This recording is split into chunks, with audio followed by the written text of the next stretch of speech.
মুম্বাই ছেড়ে যাবার সময় মান্না দে বলেছিলেন, ছোট মেয়ে সুমিতা বেঙ্গালুরুতে কিছু কাজ টাজ করতে চায়, তাই আমরাও চলে যাচ্ছি।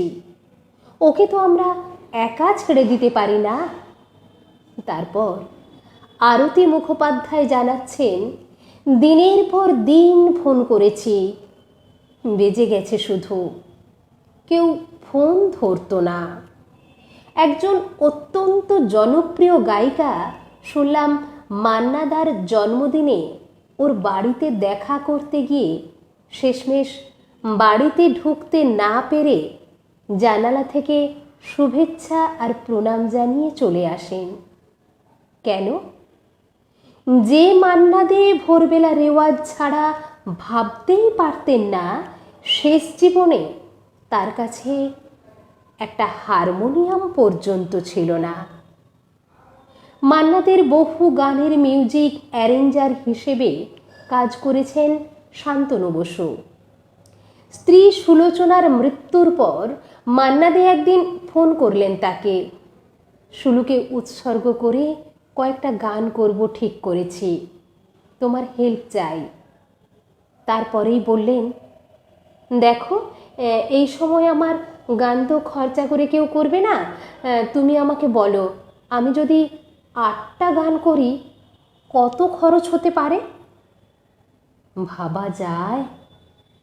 শেষ পর্যন্ত অবশ্য মহুয়া লাহিড়ী এগিয়ে এসেছিলেন সেই রেকর্ড করার জন্য।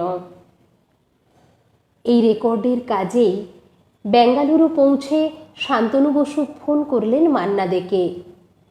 তিনি জিজ্ঞেস করলেন, কাল তুমি কখন আসবে? একটু অবাক হয়ে শান্তনু বসু বললেন, দাদা আমি তো আজই আপনার সঙ্গে গান নিয়ে বসবো বলে দুপুরে চলে এলাম। আমি যদি 5টা-6টা নাগাদ যাই? একটু ইতস্তত হয়ে মান্না দে জবাব দিলেন, আজ তো চুমু ছোট মেয়ে সুমিতা কাজে চলে যাবে, তুমি কাল এসো। শান্তনু বসু বললেন, কাউকে লাগবে না দাদা, আমি আর আপনি হলেই তো হবে। তিনি তাও বললেন, অসুবিধে আছে। শান্তনু বসু নিশ্চুপ। এবার তিনি নিজেই অস্বস্তির সঙ্গে বললেন, আমাকে তো তালা বন্ধ করে চাবি নিয়ে ও কাজে চলে যায়, আবার রাত 12টা 12:30 নাগাদ আসে। স্তম্ভিত শান্তনু বসু বললেন, দাদা এভাবে? আর বলো না, আর বলো না, আমার জীবনটা শেষ হয়ে গেল, আর বাঁচতে ইচ্ছে করে না, বলেই হাউমাউ করে কেঁদে উঠলেন মান্না দে। ইনি সেই মান্না দে যিনি নিজের সারাটা জীবন উৎসর্গ করেছেন আমাদের গান শোনাতে। ইনি সেই মান্না দে যিনি উপমহাদেশের সর্বকালের শ্রেষ্ঠ গায়কদের একজন।